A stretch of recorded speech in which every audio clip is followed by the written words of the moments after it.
As you're going about your daily life, where's President Obama? Probably doing something dignified, something that befits the majesty of the office of the most powerful man in the world. Wrong.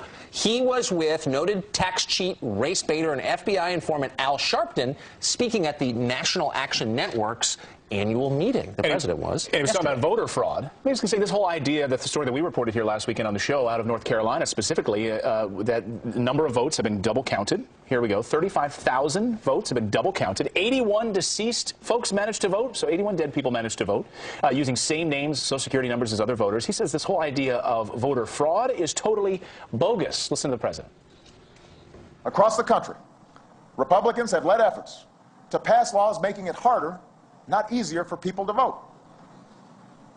In some places, women could be turned away from the polls just because they're registered under their maiden name, but their driver's license has their married name.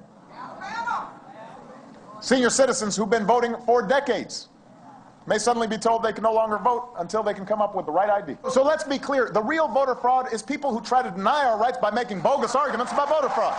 So if you think that we ought to stop voter fraud, you somehow hate African-American voters, women, and old people, who, by the way, are three key Democratic constituencies. Kind of funny how that works, but you're a bigot, bottom line. Yeah, the president's saying also that Republicans are trying to stay relevant and competitive, and that's why they're bringing up these voter fraud issues when it seems like the real fraud is the war on women, period, that the president and the Democratic Party continuously seem to mention. We had Governor Mike Huckabee on the show earlier, and he said if you can't get the dead vote, you can't get elected in some states, and that voter fraud is not bogus. Listen.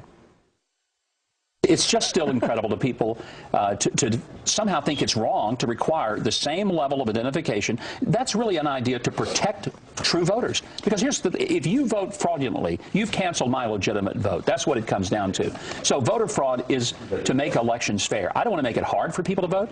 I don't want to make it where people have to spend money to vote. But I want to make it where every vote is a legitimate vote, and that is not altogether happening. And if he says it isn't, then again, he's coming from a different planet. I mean, well, you know, it's an election year when you have the race card being thrown around, and that's what Nancy Pelosi did the other day to talk about immigration reform, basically saying that Republicans, because they haven't brought up immigration reform, they're racist. Take a listen. I think race has something to do with the fact that they're not bringing up an immigration bill. I've heard them say to the Irish, for just you, this would be easy. She doesn't think that. That's so stupid. Nobody thinks that. This is a calculated effort to get out the vote by whipping up racial fears. But you don't just throw out the word racist. No, you don't. You shouldn't do that. I mean, it totally diminishes the meaning of the real word. Well, it also makes people hate each other, and it makes them fearful, and it stokes people's paranoia, and it creates division between groups along ethnic lines. Identity politics is really dangerous. These people are playing with fire when they do this, but it works in elections. They're worried about the midterms, so they're telling women that Republicans hate them on the basis of their sex, minority voters on the basis of their race, gay people on the basis of their sexuality. I mean, they're whipping up fear. Well, it makes sense, right? They want to keep those margins that they crushed in the last election cycle. They want to have those margins with minority voters. They want to have those margins with minorities. They want to have those margins with gay voters. So you're going to see that more in 2014. Something you also see in 2014.